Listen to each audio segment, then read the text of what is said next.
Suara Hati, renungan hari ini, Sabtu, 1 Februari 2025, topik, pembawa pesan yang meneduhkan. Jangan lupa saudaraku, untuk membagikan renungan ini kepada orang lain, agar mereka juga mendapatkan kekuatan rohani di dalam Tuhan. Kiranya saudara diberkati oleh Tuhan kita. Nas renungan hari ini, Lukas 4 ayat 18, Roh Tuhan ada padaku, oleh sebab Ia telah mengurapi aku, untuk menyampaikan kabar baik kepada orang-orang miskin, dan Ia telah mengutus aku.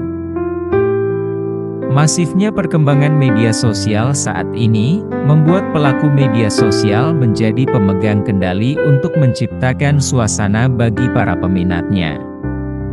Setiap informasi yang disampaikan di media sosial itu, seharusnya dapat memberikan informasi yang menolong para pembacanya untuk dapat menyelesaikan permasalahan yang dialaminya.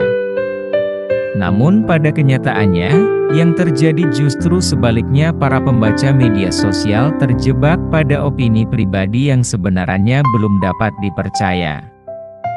Sebab pemegang media lebih mengutamakan opini pribadinya, dan dengan kemampuannya mengelola perasaan pembaca, sehingga merasa yakin tanpa melihat fakta sebenarnya. Itulah yang terjadi saat ini, dalam dunia media sosial kita. Namun demikian, bukan berarti media sosial itu tidak perlu. Hanya saja, bagaimana kita mengelola dengan baik, atas kehadiran teknologi internet, yang banyak membantu keberadaannya dalam kehidupan masyarakat. Firman Tuhan hari ini berkisah tentang kehadiran Tuhan Yesus di dunia ini, yang membawa kabar baik dan kelepasan manusia dari dosa.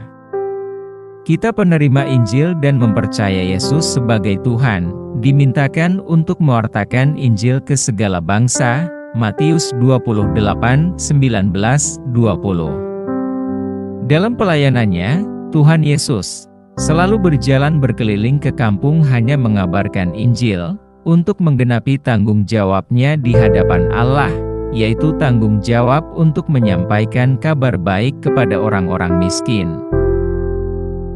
Orang miskin yang dimaksud adalah orang yang secara ekonomi kurang, orang yang terpinggirkan, orang buta, orang yang tertindas, orang yang hancur hati, dan orang-orang tidak terpandang.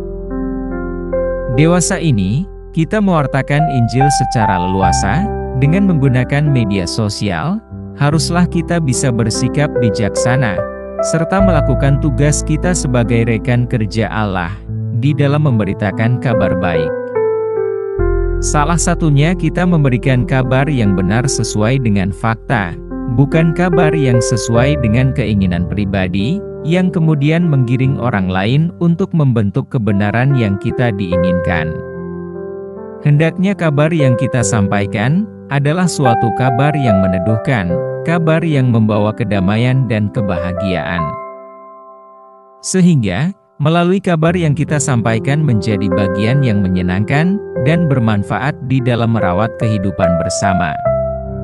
Kiranya kita dimampukan untuk memahami dalam menggunakan media sosial menjadi media dalam pembawa kebenaran dan kedamaian dari setiap kabar yang kita bagikan. Apa yang kita beritakan, hendaklah itu menjadi suatu hal yang dapat menenteramkan dan meneduhkan, bukan merusak atau menghancurkan. Amin. Topik doa kita hari ini, agar orang-orang gemar membaca firman Tuhan dan mewartakannya. Salam bahagia dalam Tuhan, Tuhan Yesus memberkati kita.